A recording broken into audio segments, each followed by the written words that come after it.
HR objectives and key results, aka OKRs, can help you set structured, data-driven goals and quantify your results. However, it can be challenging to develop HR OKRs that are easy to understand, measurable, outcome-driven and inspiring. So, how can you develop OKRs that can help your HR department achieve its goals and contribute to the success of your organization? Let's find out.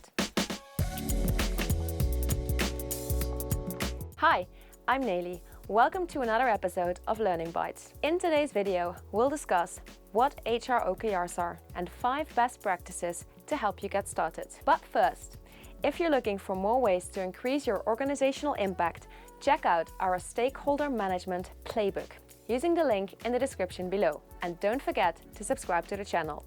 Hit the notification button and like this video. Now, let's dive in. HR OKRs stands for Human Resources, Objectives and Key Results. It is a framework for setting HR objectives, tracking key results, and achieving HR goals that impact organizational goals. OKRs are usually set every year and then broken down into quarterly key results. When setting HR OKRs, there are 3 elements to consider: the objective, the goal that you want to achieve in the future; the key results, the metrics that you need to use to understand if you have achieved your goal or not; the initiatives, the activities and tasks that help you achieve your key results. A less is more approach is usually the best way to formulate HR OKRs. You can use the following formula: we will, objective, as measured by key results. Here's an example. We will become an irresistible employer as measured by a 10-point increase of employer brand recognition to 45. In this example, become an irresistible employer is your objective, and a 10-point increase of employer brand recognition to 45 is your key result. Now that we've established what HR OKRs are, let's look at the 5 best practices to build successful OKRs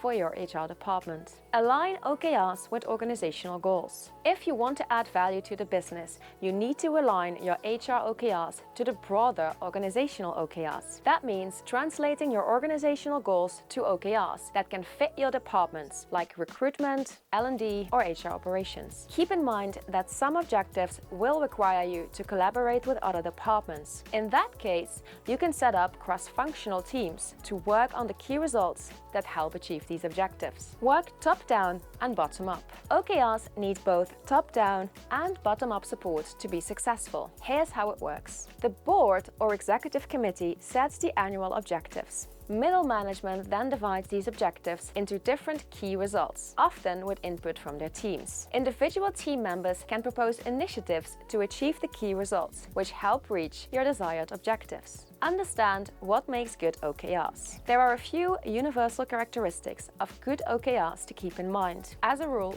your objective should be qualitative, motivating, and ambitious. Aim for between 1 to 5 objectives per quarter. Meanwhile, your key results should be SMART: specific, measurable, achievable, relevant, and time-bound. You will need around 2 to 5 key results per objective. If you have more than that, it can be harder for your team to focus. Make your OKRs strategic. Your HR OKRs need to be strategic if you want them to push your HR organization in the right direction. You can use WorkPath's 5-step framework. Determine your HR priorities. Decide on your focus for the year. This gives you an idea of how each sub-department should draft their OKRs. Set up an alignment workshop. Include all heads of sub-departments, OKR owners, and leadership members. This helps you cover all areas, address challenges, and assign responsibilities for each OKR. Have an OKR kickoff. Present all the signed-off OKRs to the entire HR department. Doing this early in the year gives your team members enough time to set their individual goals and targets. Check-ins. Organize check-ins on a departmental and individual level to provide support and continuous learning opportunities. Feedback and review. Review what is and isn't working as the year progresses. Ask questions like, are the OKRs working? Are the OKRs too ambitious? What are the challenges?